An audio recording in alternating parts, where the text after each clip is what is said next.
Hello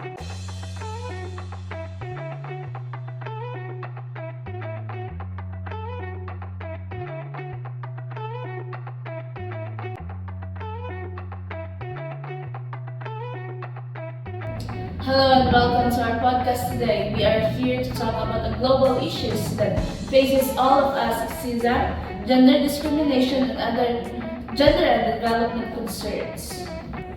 True, so we are here not just pointing out the problems, but getting into creative, actionable solutions that truly makes a difference. Today we have some great guests that would be sharing their stories, insights, and solutions. Let's introduce them. Okay, welcome Katrina, Liza, Valerie, and Caris. Thank you. Thank you, Kay. Let's get into this. Kay, what do you think in your daily life, how would sexism and gender discrimination really manifest? Alright, absolutely. For me, sexism and gender discrimination really affects our daily life or my daily life because when you think of it, it is really frustrating.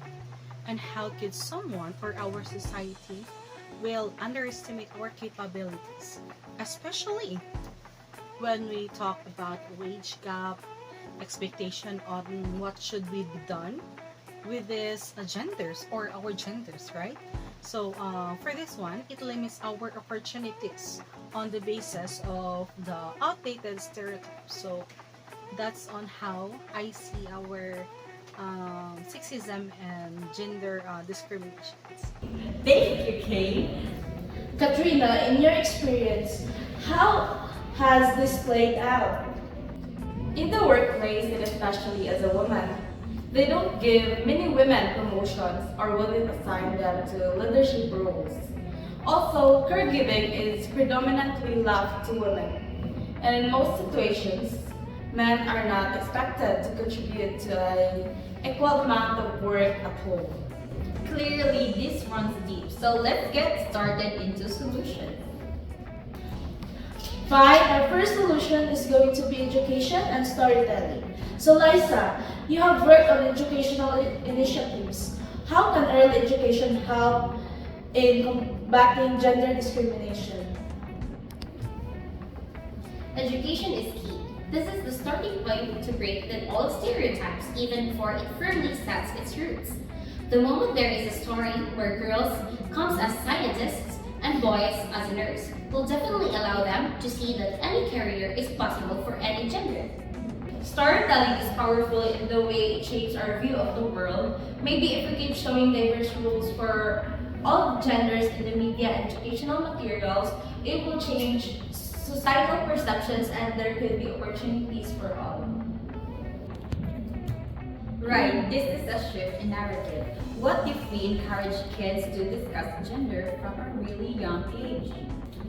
Exposure for kids. Letting them think, question stereotypes in a safe environment would be such an enforcer of non-prejudice and respect of diverse identities. Caris, you've worked with programs that empower young women and girls. How do those make a difference?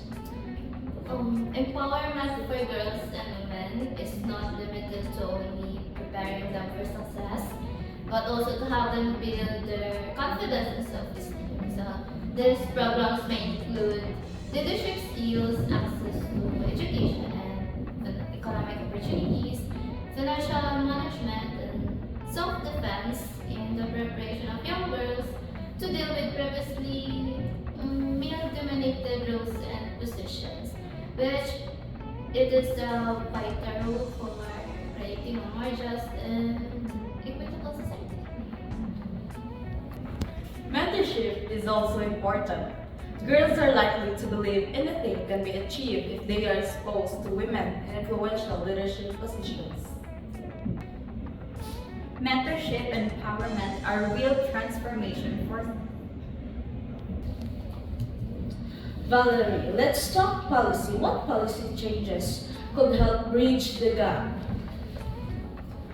Well, in the first place, we need laws like equal pay for equal work and family leave policies applicable across all genders. Otherwise, it's all just about motherhood or something because you're not letting the fathers take parental leaves as well.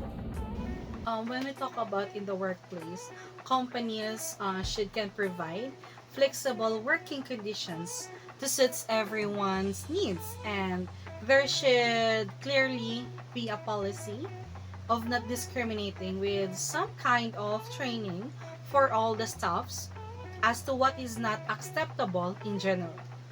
Uh, yes. And don't forget here is that we have more women and gender diverse decision makers. It can dramatically change the culture in the workplace.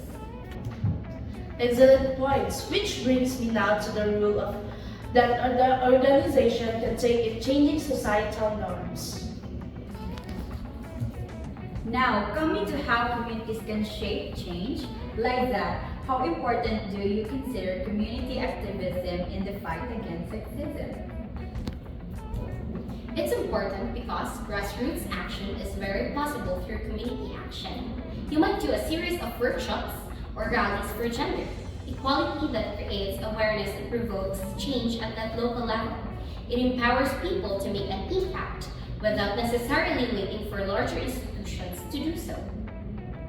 Beyond that, community-based groups assist the victims of gender-based violence and discrimination in rebuilding their lives. They resource, counsel, and advise on matters legally, all within safe spaces.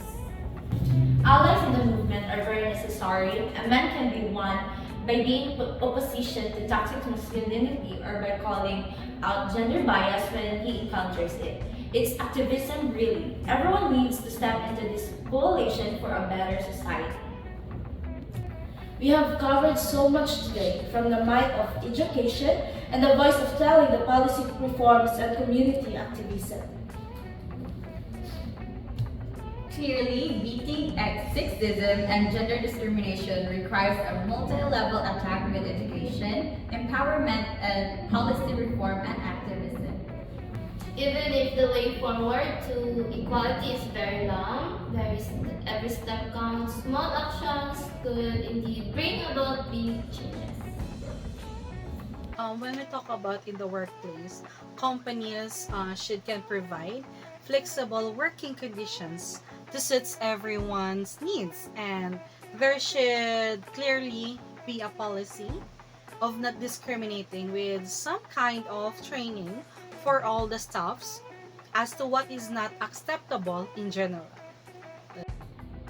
Thank you all the guests for sharing your views. It has been inspiring to talk to you. Yes, remember that every one of us can contribute in breaking barriers of gender. Let's move further and appreciate equality in all spheres of life. Thanks for listening and tune in to join us the next time we meet. Until then, keep questioning, keep learning, and keep pushing for a world there all of us will thrive regardless of all gender. Bye guys. Bye guys.